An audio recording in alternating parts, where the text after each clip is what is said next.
All right, so today we're going to talk about theoretical versus experimental probability. Okay, so let's first talk about theoretical. Theoretical is actually what we did a lot in 9.1. Actually, we did a little bit of both in 9.1, but we're going to break it apart here. So let's start with theoretical.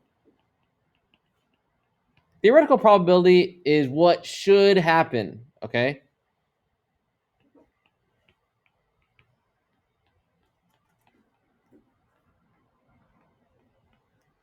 Okay.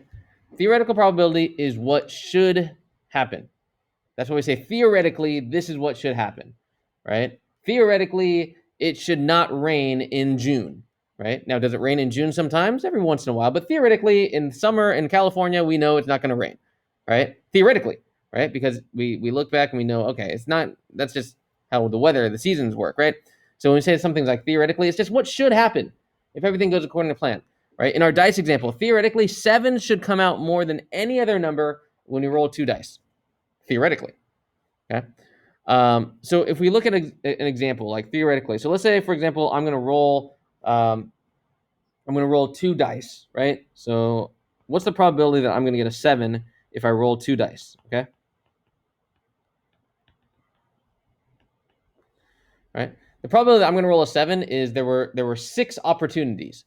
Okay.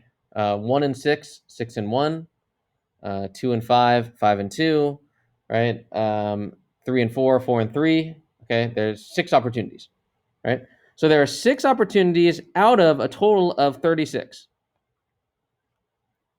Right? There's 6 ways to get 7 out of a 36 total possibilities. Right?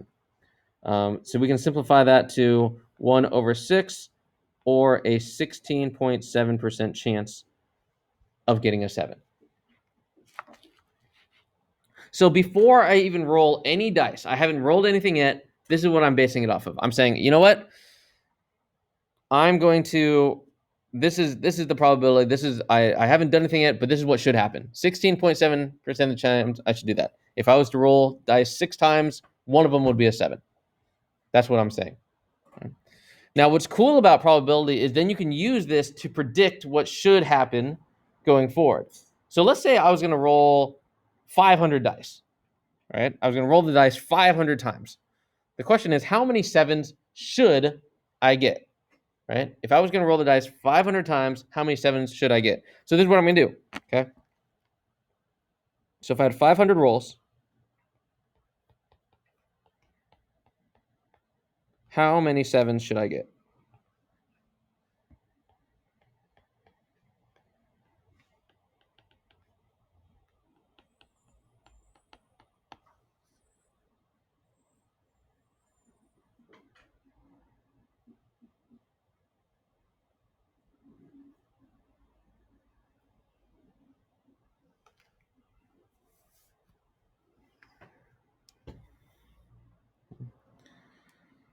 Okay, well, think about it, right? 16.7% of the time, I'm going to get a 7. Yeah?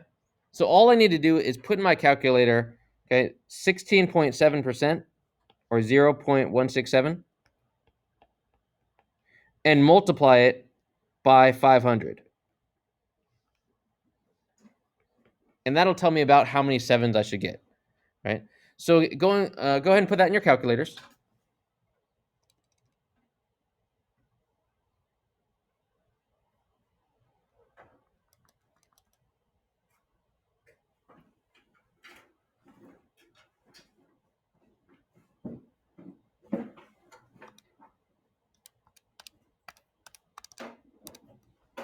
Okay. And what do I get there? 83.5, right? So 83 or 84 times I should get 7 out of 500 rolls. Right? That's how many 7s I'll get.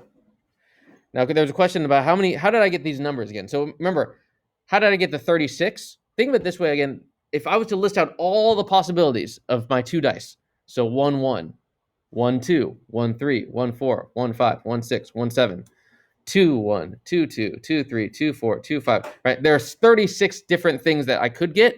6 of those result in a 7, right? 1 and 6, 6 and 1.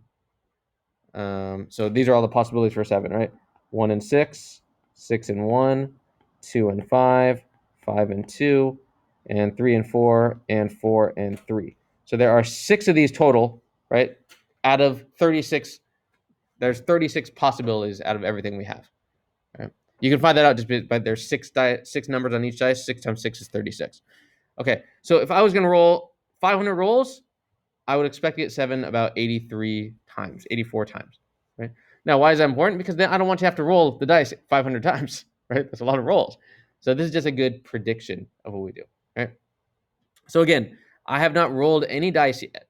Theoretical is just what should happen based off of the numbers and the probability. Okay, that's what theoretical probability is.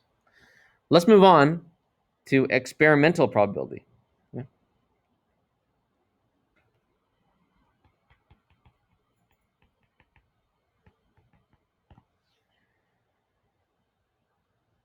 Experimental probability is what actually happened.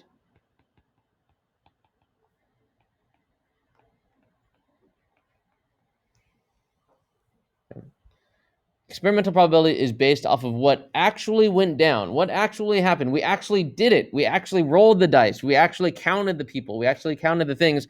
And what's the probability that we get there? Right.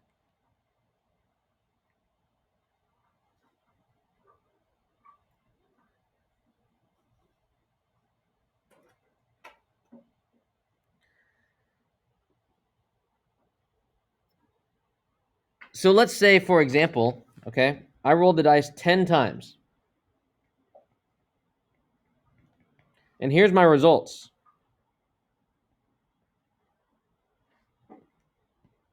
I got 1 6, I got 7 7s, and I got 2 8s.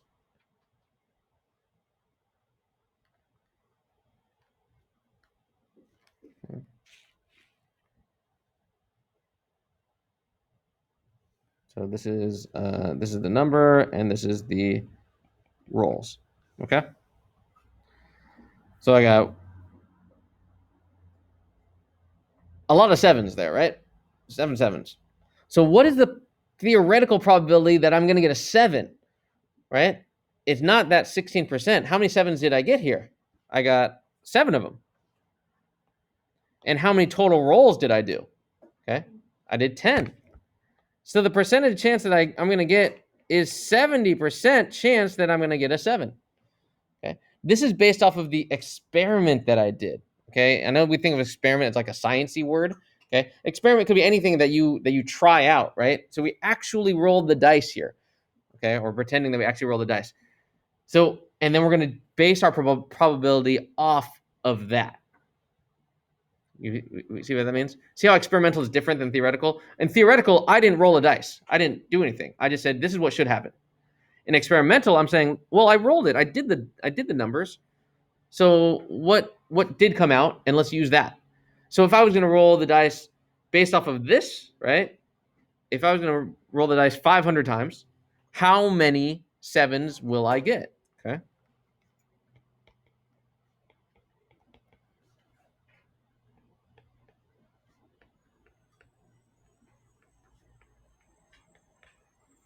Okay, do the same thing that we did in that other one, right? Use the percentage. I'd recommend using the percentage and just say, okay, well, 0.70, that's where I got this here, times 500.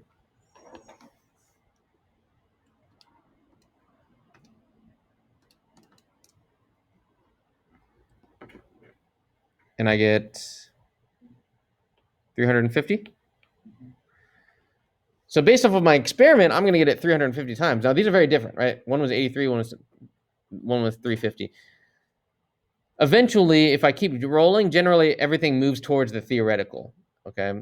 Everything eventually kind of gets closer to theoretical because that's the way that kind of plays out. But in this one, in my small sample of 10 rolls, I got a lot of 7s, right? And that happened, right? That happened when we were playing the game. We had a lot of 6s or a lot of 3s or whatever. And some of you guys, said, okay, I'm going to put all my chips on 6s and 3s. And that's what happened, right? So experimental is going off of what actually did happen, or actually the numbers that we have. You'll see examples. There's sometimes where you have to use the experimental probability. Let's do another example like this. So I can label these as like, this is A and this is B. Here's a good one for experimental. Let's say, let's say that we had, I don't know, we were going to a donut shop. You guys like donuts, right? Okay. And there were 10 people that came in, or I don't know, we'll say that. So this is the donuts, and this is the amount.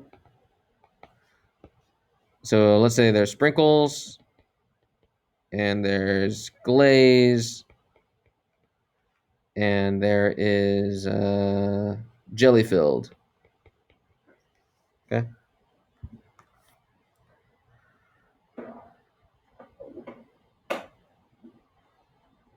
And let's say, so we just counted. We were there for an hour and we just counted who bought what. Okay. And let's say that 8 people bought sprinkle cupcakes, 11 people bought glazed donuts, and only 3 people got jelly donuts.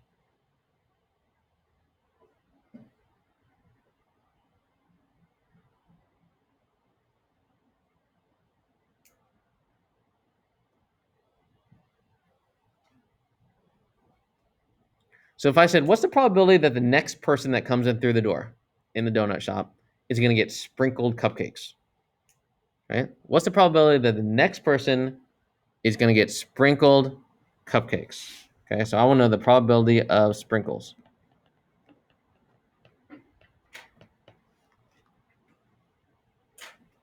Let's see if we can figure that out. What's the probability, okay, that the next person will get sprinkles?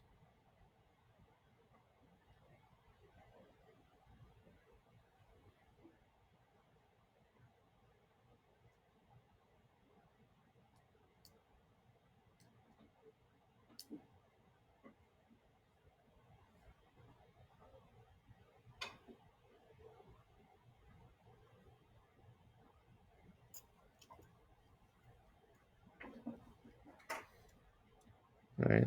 So it's really not too challenging here. Just think of it this way. How many people got sprinkles? 8, right? And how many total people are there? 22. Yes? If I just add up 8 plus 11 plus 3, that's 22. So the probability that someone's going to order sprinkles is 8 out of 22, right? Or you could put this as probably divide by 2. So this is 4 out of 11.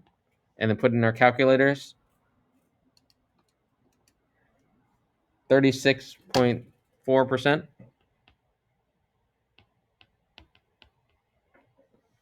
try to squeeze that in there.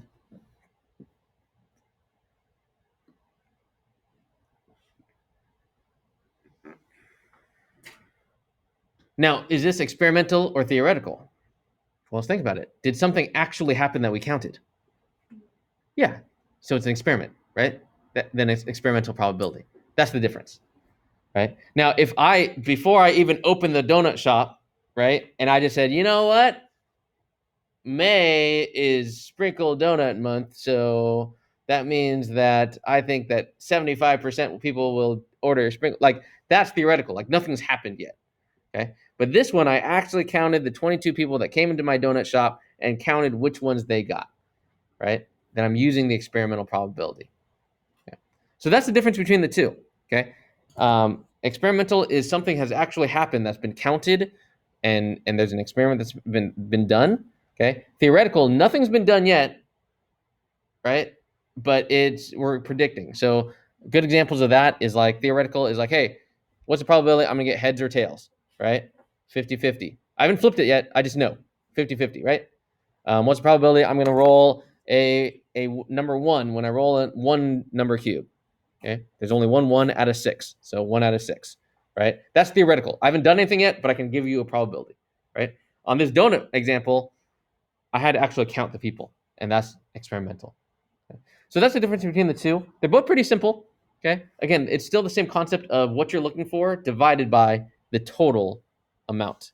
Okay. What you're looking for divided by the total amount. So whether that be experimental in that way or the theoretical that we looked at today and the day before.